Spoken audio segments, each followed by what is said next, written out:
tal? Nuevamente yo saludándoles. Me da mucho gusto que continúen con nosotros en este primer simposio latinoamericano de enfermedades lisosomales.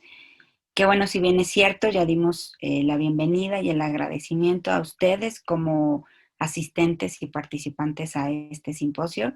En este momento quiero darle las gracias a Jackie, a mi Juanita Navarrete, por el gran esfuerzo que se ha hecho para que este simposio esté hoy con nosotros.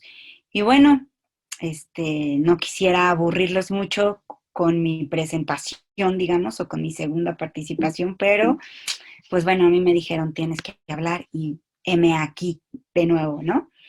Los retos de las enfermedades lisosomales en Latinoamérica. Miren que soy un poco tramposa, ahorita más adelante les voy a decir por qué, solo que voy a acotar o voy a aclarar por qué estamos hablando en un término de, digamos, o definiendo a Latinoamérica, ¿no? Bueno, pues bueno, como primer punto, pues porque nosotros como el país que estamos organizando este simposio, pues bueno, somos México, formamos parte de Latinoamérica, pero además creemos que es muy importante que nosotros como países latinoamericanos nos unamos para lograr más cosas por nuestros pacientes con enfermedades lisosomales. Y bueno, aquí solo quisiera acotarles y hacer una aclaración respecto al término latinoamericano. Es un concepto que se empezó a utilizar en el siglo XIX para unir a estos países de habla o digamos que su lenguaje tiene un origen, o su idioma, perdón, mejor dicho, su idioma tiene un origen en el latín, y esos dos idiomas son el español y el portugués. Y bueno, un poco menos en porcentaje, pues está el idioma francés. Entonces, de hecho, por ahí hay controversia entre si Haití puede entrar, entre si algunas otras regiones que forman parte de Estados Unidos, por ejemplo, pero aunque es parte de Estados Unidos, hablan español, etcétera, o si regiones de Estados Unidos que mayormente hablan español, puede ser Latinoamérica. En este momento no estamos en debate en eso. Lo único que quiero aclararles es que, bueno, Latinoamérica es una región muy grande, como ustedes pueden apreciarlo, y creo que es el momento de unirnos para hacer algo por la salud de los pacientes con enfermedades lisosomales. Y es justo aquí cuando yo quería decirles que hice un poco de trampa, porque a pesar de que el título de mi charla se enfoca en enfermedades lisosomales, me parece que no podemos dejar de lado todas las enfermedades raras. Eh, las enfermedades lisosomales están dentro de estas enfermedades raras. Y hablando específicamente del título que dice los retos en las enfermedades lisosomales, pues quiero decirles que esos mismos retos de los que vamos a hablar no solo son de las enfermedades lisosomales, abarcan todas las enfermedades raras, y por eso es que ustedes van a ver a lo largo de mi charla que no me aboqué específicamente a las enfermedades lisosomales. Vean ustedes, seguramente varios de ustedes ya saben que por definición la OMS tiene como enfermedad rara, huérfana o de baja prevalencia a toda condición patológica que afecte de 650 a 1000 personas por millón de habitantes. Esto quiere decir 1 entre 1500 o 1 entre 1000. Sin embargo, como varios de ustedes saben, la legislación de cada país establece ese límite de forma variable. Uh-huh. Y entonces, bueno, también me gustaría aclarar en este punto, para los que apenas están entrando en este mundo tan apasionante de las enfermedades raras y de las enfermedades lisosomales, que bueno, la mayoría de estas enfermedades raras y las lisosomales específicamente son de origen genético y en su mayoría de carácter hereditario. El 80% alrededor de ellas es de origen genético. Sin embargo, también hay otras enfermedades raras que a veces dejamos de lado, como pueden ser las autoinmunes, incluso las infecciosas, ¿no? Que en unos países pueden ser de alta prevalencia quizá, pero otros países pueden ser de muy baja prevalencia y en ese país se pudiera convertir en una enfermedad rara. Por otro lado, también hay,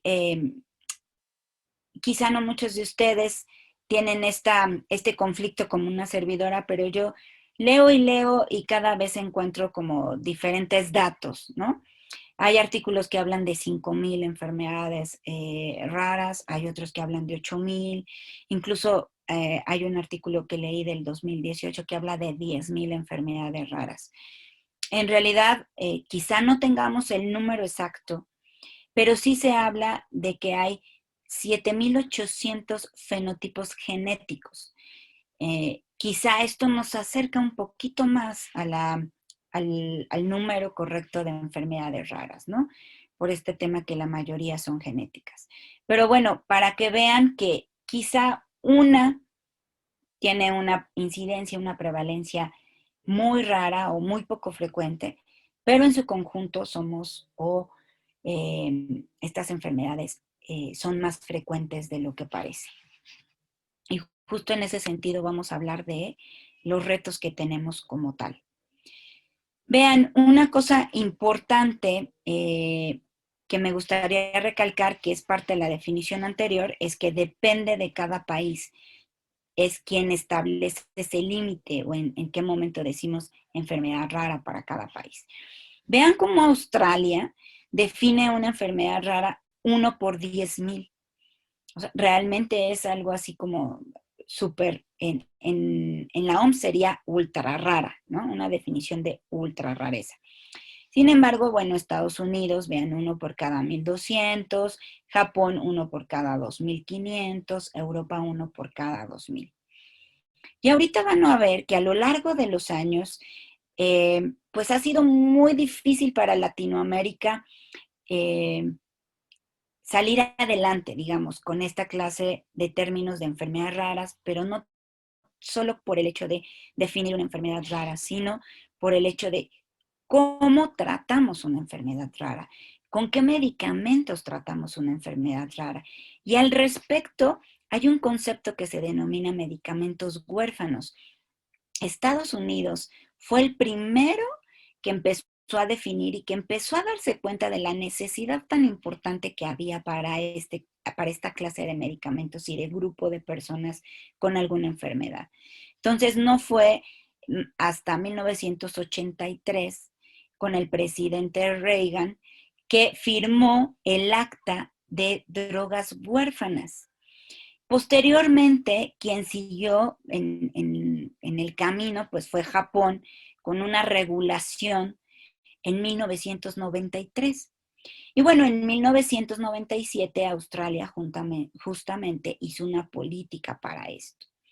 Y ya para 1999, en realidad a finales del 99, diciembre del 99, incluso muchos artículos ya lo definen hasta 2000, digamos, en donde la comunidad europea hizo ya un reglamento que es el 141-2000, en donde, bueno, digamos que todos estos países siguieron el ejemplo de Estados Unidos y empezaron a hacer sus propias legislaciones y sus propios reglamentos para medicamentos huérfanos, que no estamos hablando más que de medicamentos que tengan una función de hacer diagnóstico, prevención y tratamiento para las enfermedades raras que hace un momentito definimos.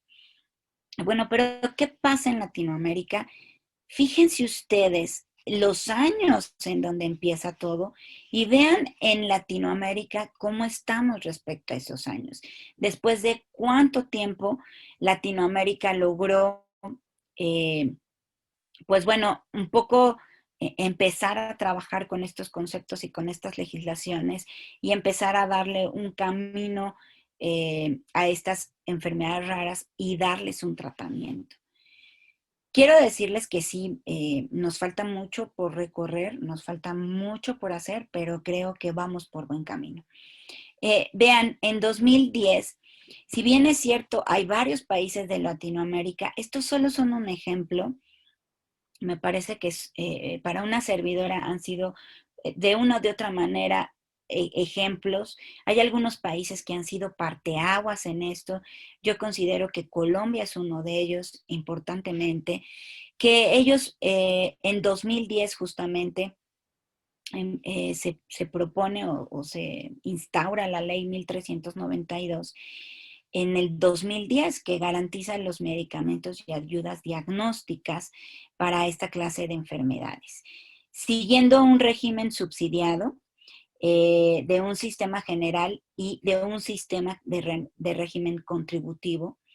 Eh, estas cosas que yo les voy a hablar de Latinoamérica, pues si bien es cierto, estoy un poco familiarizada, pero tal vez hay algunas cosas que no están actualizadas quizá o que no las diga correctamente. Por favor, tienen toda la libertad en el momento de preguntas y respuestas de aclararlo. Se los agradecería mucho. Es un poco lo que yo sé, un poco también lo que yo he leído respecto a todas estas legislaciones. Y algo muy importante en la legislación de Colombia es que habla de medicamentos y ayudas diagnósticas, lo que ha permitido que los estudios moleculares sean parte fundamental y sean, digamos, un test de rutina, si así lo quieren ver, ¿no? Si un médico necesita una VH, pues bueno, lo pedimos, ¿no?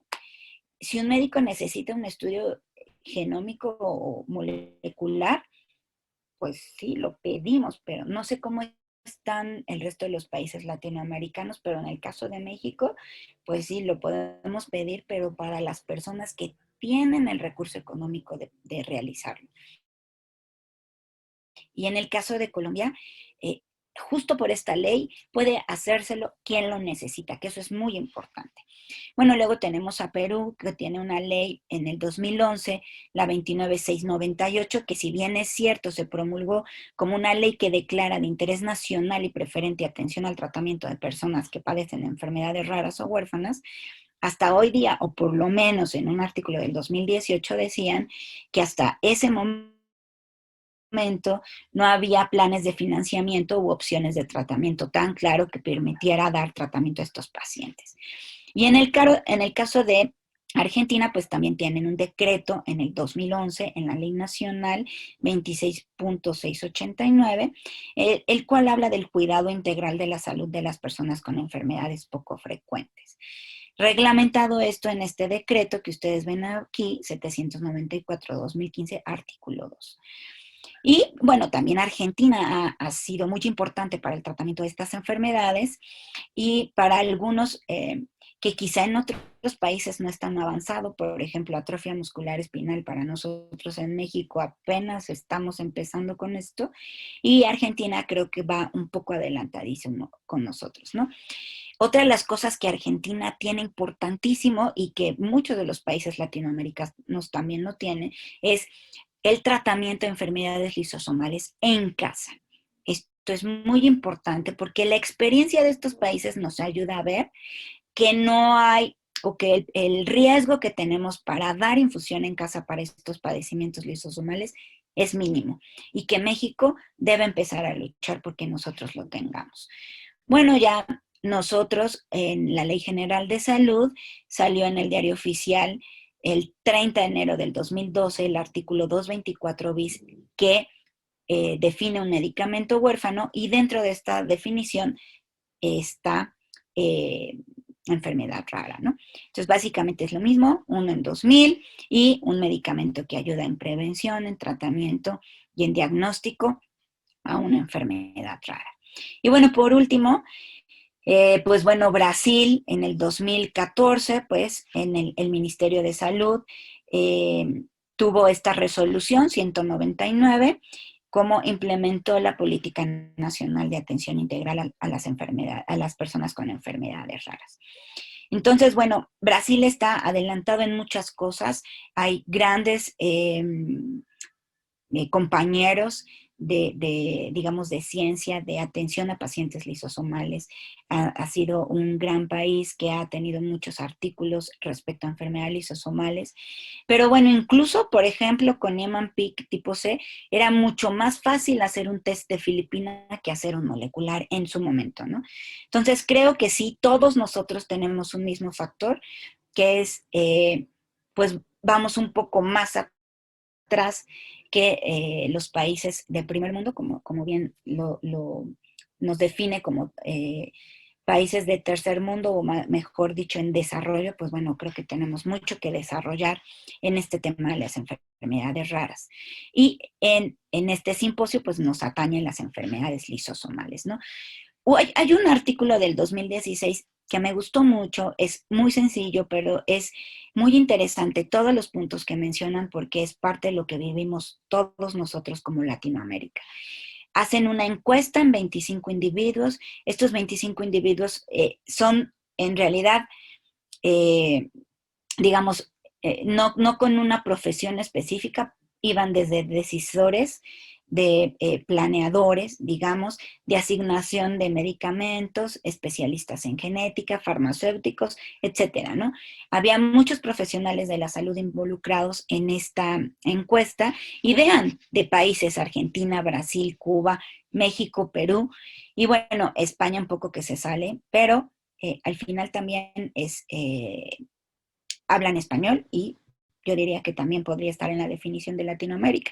Entonces, bueno, ¿cuáles son los problemas que nos enfrentamos? Pues bueno, la falta de profesionales especializados y que tengan experiencia en estas áreas, la escasez del conocimiento científico y la limitada divulgación de los temas, la ausencia de programas que capaciten de manera integral estos temas, el limitado intercambio multicéntrico, y yo diría aquí transdisciplinario, las disparidades geográficas en la atención de pacientes con enfermedades raras, el limitado conocimiento de la efectividad de los medicamentos destinados a estas enfermedades raras. Y créanme, esto lo vivimos muchísimo, porque hay personas que pueden, o quizá un poco esto se va un poco más hacia el ámbito de decisores o de administradores del recurso económico, en donde realmente no tienen un conocimiento de la efectividad del medicamento y solo se basan en los costos, y esto nos limita mucho el acceso a los medicamentos. Obviamente todos los que estamos aquí hoy compartiendo este momento sabemos de la complejidad de este diagnóstico y de la falta de esos medios diagnósticos. Por eso es que yo les hacía énfasis en que Colombia es uno de los países que ha logrado avanzar en este sentido, hablando de los de Latinoamérica. Los diagnósticos que se hacen tardíos, la falta de los tratamientos adecuados, porque bueno, quizá tenemos muchos tratamientos para lisosomales, en Gaucher tenemos 3 medicamentos, ¿no? En Fabry vamos por más de uno, en algunos países hay también 2 o más medicamentos. Entonces, pues bueno, todavía nos falta mucho por hacer en cuanto a tratamientos adecuados. Y en el mismo tema, pues las alternativas de tratamiento. El tema de que haya pocos centros de referencia, no solo en cada uno de nuestros países, sino en las regiones mismas. Una necesidad de mayor conocimiento de la enfermedad, obviamente por parte de los pacientes y de los familiares, que aquí entra mucho el papel del genetista y entra mucho el papel del consejero genético en muchos otros países, en donde ellos son quien eh, educa de alguna manera, por así decirles, a los pacientes, y en caso de que el paciente no pueda comprender, o sea, un niño, pues bueno, también a los familiares, ¿no? Que va de una enfermedad rara, pero que además se puede heredar, y que además no solo un miembro de la familia va a estar afectado, sino algún otro, e incluso hermanos, ¿no? Y eso es muy difícil de manejar por las familias. Escasos registros estadísticos, esto creo que Brasil ahí ha trabajado muchísimo, Argentina, incluso en la misma Colombia. Creo que nosotros tenemos también que hacer mucho por los registros estadísticos. En los pocos artículos que también leí respecto a otros países, incluso Perú, también están en ese mismo tenor de escaso conocimiento en registros estadísticos de estas enfermedades. Y bueno, estos registros nos van a ayudar al final a tener visibilidad en los sistemas de salud, y entonces de esta manera podemos, quizá de una de otra manera, no sé si la palabra sea la correcta, pelear por estos por estos tratamientos, ¿no? O luchar por estos tratamientos. Y obviamente la necesidad de programas específicos para la protección de medicamentos huérfanos. Esto lo voy a hacer entre comillas, porque bueno, la industria farmacéutica pues tiene muchas medidas, muchas armas de cómo protegerse, pero creo que quien necesita mayor protección son nuestros pacientes. La dificultad para realizar evaluaciones económicas, eso es muy importante. Creo que necesitamos nuevas medidas para que podamos tener un enfoque económico correcto respecto a estas enfermedades. Y un poco es lo mismo que viene en el siguiente punto, el tema de los métodos económicos. Porque definitivamente no podemos aplicar los mismos que aplicamos para medicamentos de uso común y de, digamos, compra masiva. Obviamente nuestros medicamentos para estos padecimientos pues son excesivamente costosos y necesitamos usar otras medidas de evaluación para ver si a un gobierno le conviene o no hacer la adquisición de estos medicamentos. El limitado de los análisis de equidad generados por la asignación de este tema de recursos para enfermedades raras y medicamentos huérfanos y los problemas de control en el caso de países que aplican el reembolso. Aquí les muestro una crítica que en realidad está muy fácil de encontrar. Aquí les dejo la base donde pueden encontrarla, la URL. Y bueno, la maestra Rosa María Galindo, yo podría decir gran amiga, gran compañera, gran colega, que estuvo trabajando mucho en el ámbito de las enfermedades raras desde el punto de vista de un personal de salud muy comprometido y muy implicado en este tema y tenía un papel fundamental dentro del sistema de salud de México. Encontré este artículo que ella hace respecto a los desafíos del financiamiento que tenemos como países latinoamericanos respecto a las enfermedades raras. Y bueno, como ustedes y ya lo hemos platicado, pues bueno, son enfermedades de muy baja prevalencia o de baja prevalencia, que sus tratamientos tienen muy altos costos y vean cómo le pongo en mayúscula porque es real. Hay por esto tenemos muchas barreras de acceso y las limitaciones de las patentes. No quiero decir con esto que toda la implicación o el tema de acceso se lo dejemos a nuestros gobiernos. Tenemos que empezar también a pensar ¿cómo podemos hacer que la industria también colabore en este beneficio para los pacientes? No podemos dejarle todo a nuestros gobiernos. Entonces, obviamente, va a haber discusiones de precios entre los gobiernos y la industria farmacéutica y no va a haber uno, quizá, que satisfaga tanto al comprador como al dueño de la tecnología, porque evidentemente el dueño de la tecnología, pues bueno, está apostando porque es la mejor, ¿no? Y entonces la sostenibilidad financiera de cualquier sistema de salud se ve amenazada con esto. Por lo tanto, hay que buscar alternativas de financiamiento que ayuden para que los tratamientos sean otorgados a los pacientes con la mejor oportunidad, sobre todo dentro del rango de sus posibilidades de que el tratamiento funcione y de que sea lo más eficaz posible.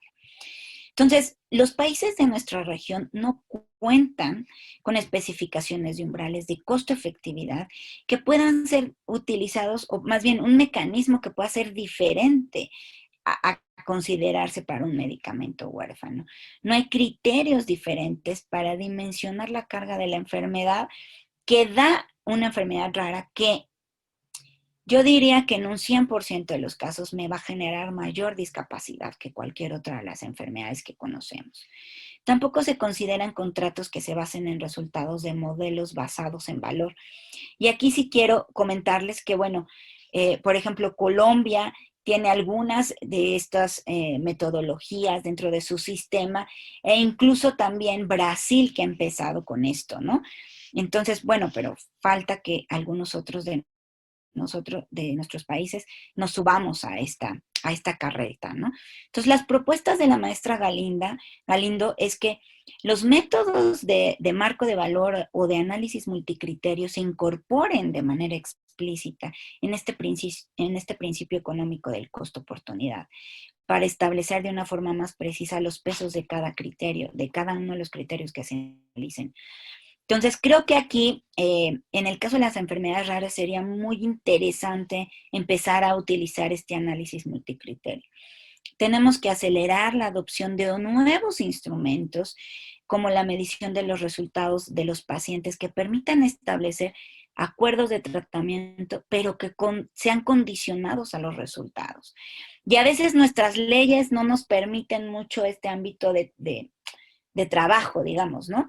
Pero bueno, tenemos que empezar a modificar estas leyes para que nosotros podamos, dentro de estas compras que hacemos a los laboratorios, a los que venden los medicamentos, pues bueno, condicionar esa compra respecto a los resultados. Y por otro lado, basarse en los costos de producción del medicamento para realizar las estimaciones del costo por año de vida ganado, ¿sale? Respecto a la calidad de vida también, ¿no?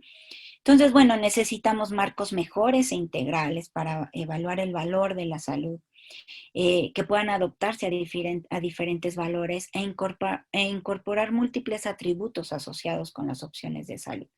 Y es casi seguro que cualquier enfoque que utilice un solo atributo y una sola única perspectiva será inadecuado e incompleto. Por eso es que el enfoque multicriterio es muy importante y te da una visión de atención médica universal. ¿Sale? Solo un ejemplo aquí les voy a mostrar, el uso del análisis multicriterio en los Estados Unidos. Se ha centrado principalmente en el apoyo de la toma de decisión, pero de manera individual, por paciente, más que sea por una evaluación de la tecnología o por la decisión de la cobertura de salud, de seguros, perdónenme. Entonces, los enfoques de criterios múltiples pueden conducir a dos situaciones conflictivas. Y ahorita les voy a comentar algo interesante. Todos los usuarios pueden crear sus propias listas de prioridades, es decir, cada uno de nuestros países podría hacer una lista de prioridades sobre las bases de sus propios valores y de sus propias preferencias. Y como tal, como consecuencia, podemos ver la creación de listas con prioridades distintas. Y podríamos pensar que esto es un defecto del modelo, pero en realidad representa la realidad del mundo. Las personas tienen diferentes perspectivas y por lo tanto tienen diferentes prioridades. Y hablando de nuestros países, pues estamos en las mismas condiciones. Cada uno de nuestros países va a tener prioridades distintas. Por eso la serie de beneficios relacionados a las tomas de decisiones en un enfoque multicriterio serían estas 5 que les voy a presentar aquí. Una que sería la transparencia, en donde estos modelos iluminan los valores claves que impulsan las prioridades y opciones de tratamiento. Por otro lado, tenemos las prueba avanzada de alternativas, que esto estaría con un enfoque que permite la evaluación de las implicaciones de adoptar una opción en particular y obviamente evaluar las variaciones de la misma antes de gastar recursos para implementar alguna a la que nosotros hayamos elegido. Por otro lado, pues bueno, en consecuencia tenemos eficiencia en la mejora de los datos. Estos modelos multicriterios pueden ayudar a orientar los esfuerzos para mejorar sistemáticamente los datos. Y con el uso de un análisis de sensibilidad, se puede concentrar esos esfuerzos en mejora de los datos y podemos tener o sacar, digamos, con una palabra coloquial, sacar lo mejor, los datos que más nos importan a nosotros, ¿no? Y por lo tanto podemos apoyar la convergencia de las decisiones, en donde estos modelos multicriterio pueden ayudar a los intereses en competencia, a alcanzar la convergencia de decisiones negociadas. Los precios en los mercados realizan una función similar al proporcionar información a compradores y vendedores sobre cómo otros participantes en el mercado valoran las cosas. Y entonces, de esta manera, los valores especificados en los modelos multicriterios pueden proporcionarnos información que nos puede ayudar a negociar estos acuerdos y mostrar qué es lo más importante o lo menos importante en este tema de negociar y en esta manera tomar una decisión con mayor conocimiento. Y obviamente yo me iría también aquí a una parte económica, ¿no? Y por lo tanto, tanto también ayuda a tener un alivio en los sesgos cognitivos en la toma de decisiones del mundo real.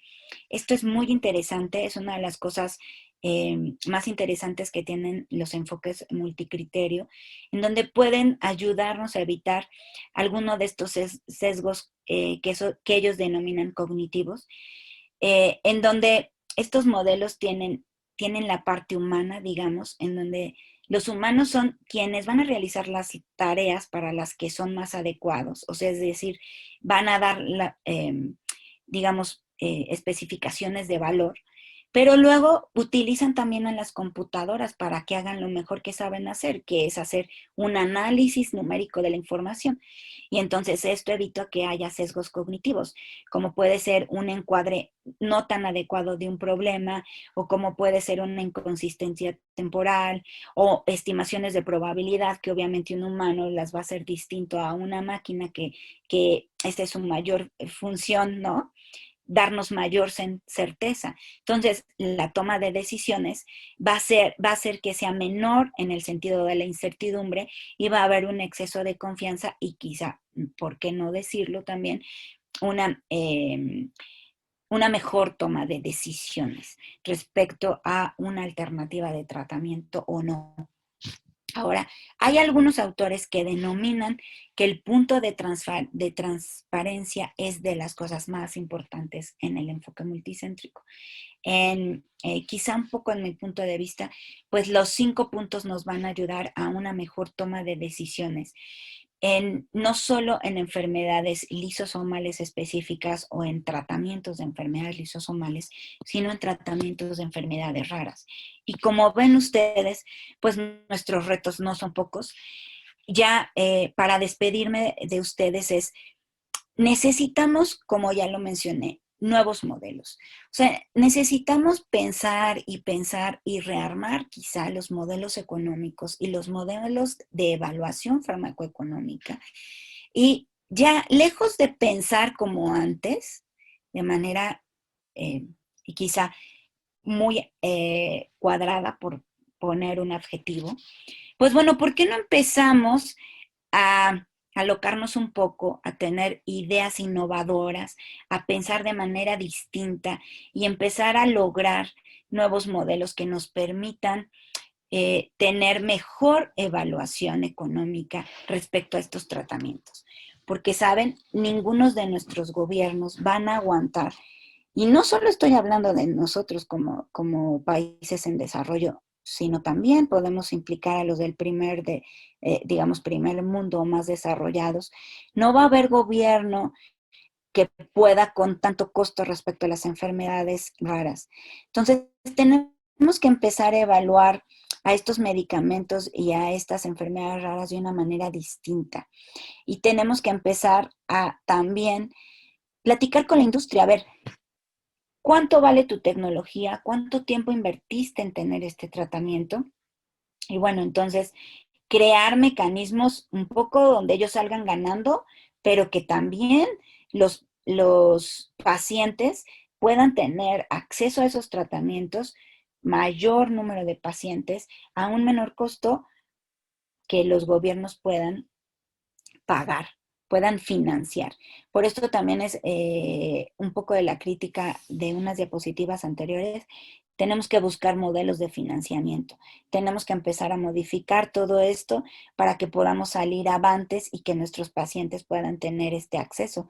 Ahora, recuerden ustedes que también vienen tratamientos de terapia génica. Y bueno, en este sentido de las lisosomales, pues bueno, del que estoy más familiarizada y tengo un poco más de conocimiento es de Gaucher.